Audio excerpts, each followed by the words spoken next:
No, they don't stop there. The peace of the vision pushes me too. The dreams, they become unspeakable. You are in them, Connor. I believe the visions come from this. George Washington, circa 1780s.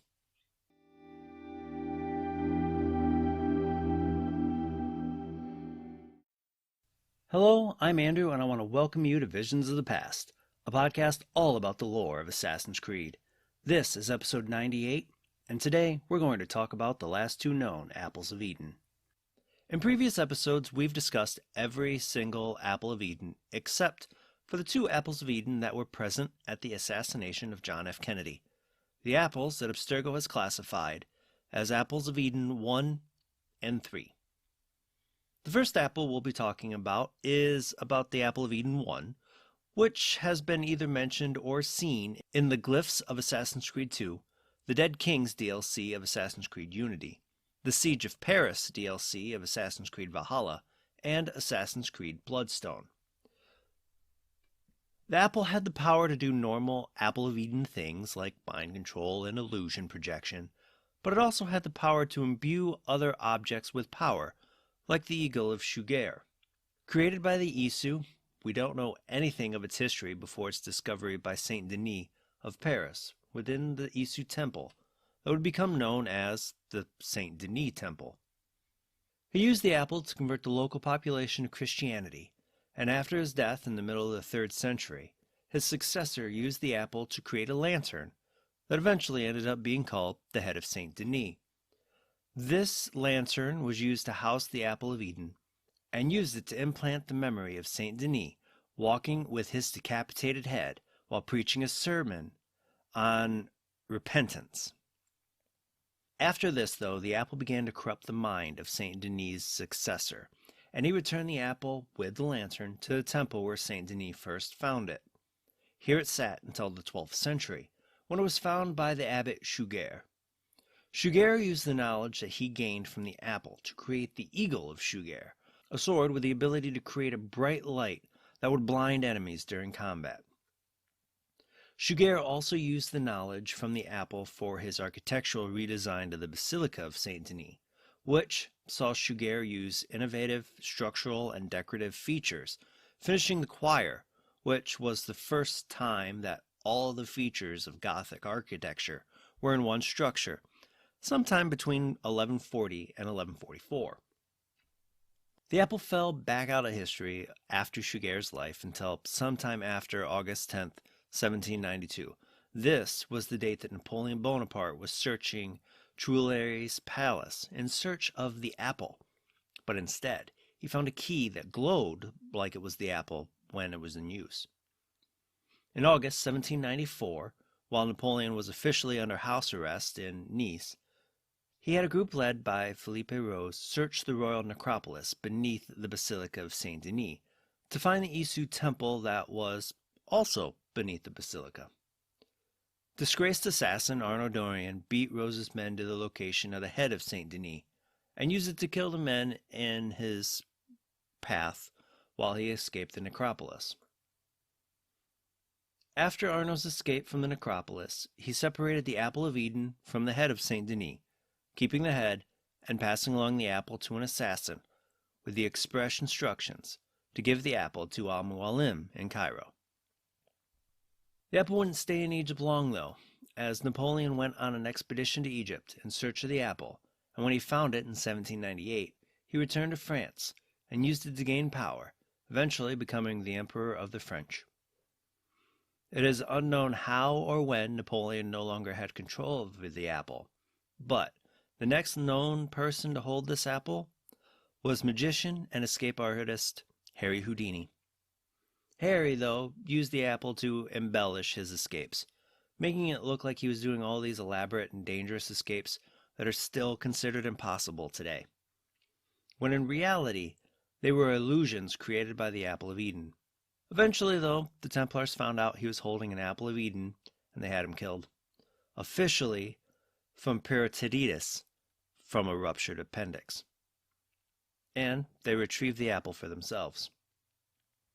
This brings us up to the apple's part in the assassination of John F. Kennedy, but we'll discuss that specifically after we discuss the history of Apple of Eden 3. Much like Apple of Eden 1, Apple of Eden 3 hasn't been seen in a lot of places. First, of course, within the glyphs of Assassin's Creed 2, but also within the Tyranny of King Washington DLC of Assassin's Creed 3, and the comic Assassin's Creed Bloodstone. Built sometime in the Isu era, Apple of Eden 3 has the standard abilities of the other apples like illusion projection and mind control. This apple, though, also has been shown to project energy blasts, but it wasn't until the Freemasons brought the apple to the British colonies that it was first known to be active since its creation.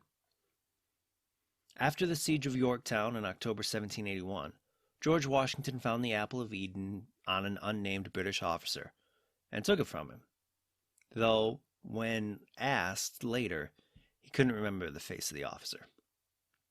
After the American Revolution, Washington started to be haunted by his dreams, and he had visions that were created by the apple. These dreams and visions showed Washington being corrupted by the apple itself, creating and taking the title of King of the United States, and in turn, becoming a ruthless tyrant. Desperate to stop these visions, Washington sought out his old ally, Ratagahaton. After explaining the visions to him, Ratagahaton wanted to see the apple. Hesitantly, though, Washington agreed, and when they both touched the Apple of Eden, Ratagahaton woke up in a separate reality that was formed by the nightmares and the visions that Washington was having. Over time, Ratagahaton was able to defeat the tyrannical King Washington, even though he showed signs of being drawn to the apple's power. When both Washington and Ratagahaton woke from the power of the apple, they realized the dangers that it possessed, and Washington had Ratagahaton take the apple and drop it in the sea. Ratagahaton took out his ship, the Aquila, put the apple in a weighted bag, and dropped it into the deep unknown areas of the Atlantic Ocean. While Ratagahaton was doing this, though, the apple was able to conjure a phantom that spoke to Washington one last time about taking up the mantle of king. Washington, though, was able to refute the phantom, and as Ratagahaton dropped the apple into the sea, the phantom disappeared. How the apple was retrieved, we don't know, but what we do know is that it was in the hands of the United States President Franklin Roosevelt in 1944, during a time that he found himself being manipulated by Templars into creating a new world order with other world leaders. It is also assumed that after Roosevelt's death, the apple had passed from president to president as it eventually made its way into the hands of John F. Kennedy. It is at this point in history where the two apples are known to cross paths. In preparation for removing the Apple of Eden 3 from John F. Kennedy, the Templars trained William Greer with Apple of Eden 2 in preparation to be able to handle the Apple of Eden that Kennedy was holding after his death. Greer, who was secretly an assassin, working under Boris Pass in the Bloodstone unit, drove the presidential limousine through Dealey Plaza in Dallas, Texas, on November 22nd, 1963. The plan was for Greer to slow the limousine to allow for Lee Harvey Oswald to kill the president, and, in case he was unable to do so, Abraham Zapruder, who was recording the event, would instead assassinate the president. When the Templars used the Apple of Eden 1 to create the illusion of a second gunman on a grassy knoll, with the goal to make it more difficult to prosecute Oswald, it was actually members of the Assassin's Bloodstone unit who pulled the trigger. Greer was able to retrieve Apple of Eden 3 and flee the scene. He didn't get far, though, as he was confronted by fellow assassin Alexei Garvani, who stopped Greer from taking the apple to Pash and instead took the apple from Greer, eventually giving it over to William King Harvey, the director of the CIA at the time, and an assassin also working for the Templars. While it's unsure what exactly happened to these two apples of Eden after the assassination of John F. Kennedy, but as they were both known to be in the hands of Templars, it's suspected that Apple of Eden 3 was used to help NASA move ahead with the Apollo program, leading to Apollo 11's moon landing and the retrieval of Apple of Eden 5. These two apples are interesting to me for the simple fact that they're both only shown within the glyphs of Assassin's Creed 2, main game DLCs, and Assassin's Creed Bloodstone. It's one of those things in the series that seems like it's purely coincidental, but there is always that chance that it's not. And if it's not, that is the attention to detail that can make the series a wonderful place from installment to installment. There are a lot of gaps though. I mean, we don't really know how Apple of Eden 3 got to Yorktown or how Apple of Eden 1 got to Paris. But for the latter, it wouldn't surprise me if it was placed there by the last Isu that used it. Apples of Eden are the quintessential pieces of Eden and are one of the most recognized pieces of iconography in the series.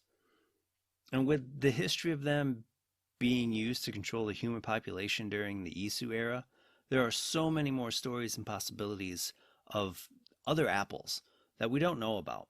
And I think they will always be a great option to go back to when an Isu artifact is needed. But what are your thoughts on Apples of Eden 1 and 3? Or Apples of Eden in general? Let me know on Twitter at visions_AC. And I want to thank you for joining me today. Be sure to tune in every Tuesday for new episodes. If you love stories about Assassin's Creed lore, please tell your friends and follow this podcast on Apple Podcasts, Spotify, or your favorite podcasting platform. And if you want to support this podcast and help provide for new episodes, I'd love for you to buy me a cup of coffee at bit.ly/visions_coffee. If you have any questions about Assassin's Creed or topics you'd like me to cover, please feel free to hit me up on Twitter and Instagram at visions_AC, or you can always check out my TikTok at Visions of the Past Podcast. And you can find those links in the show notes below. And I have to let you guys know that in a couple weeks we're going to hit episode 100 and have that little bit of a preview of the D&D game that will run throughout December. And I can't wait to hear what you guys think about the story that we put together. Until next time, my assassin friends, make sure to follow Creed. I know those Templars listening. May the Father of Understanding guide you.